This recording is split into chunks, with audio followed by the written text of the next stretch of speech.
परीक्षा के लिए गए हुए ब्रह्मर्षि भृगु जी ने भगवान नारायण के वक्षस्थल में चरण प्रहार किया, पाद प्रहार किया, और भगवान शेष पर्यंक से उठ के बैठ गए।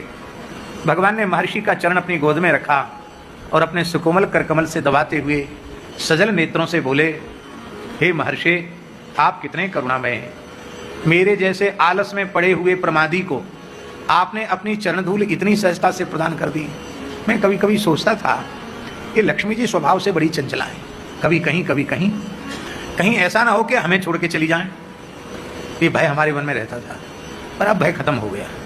वक्षस्थल में लक्ष्मी का निवास और वक्षस्थल में आपने चरण प्रहार किया, तो अब आपकी मोहर लग गई चरण की। अब लक्ष्मी जी कभी हमारा त्याग करके कहीं जाएंगी नहीं। आपने कितनी बड़ी कृपा की। और भगवान पीड़ा इस बात की है कि मेरा वक्षस्थल कठोर है और आपका श्री चरण कमल अत्यंत सुकोमल है।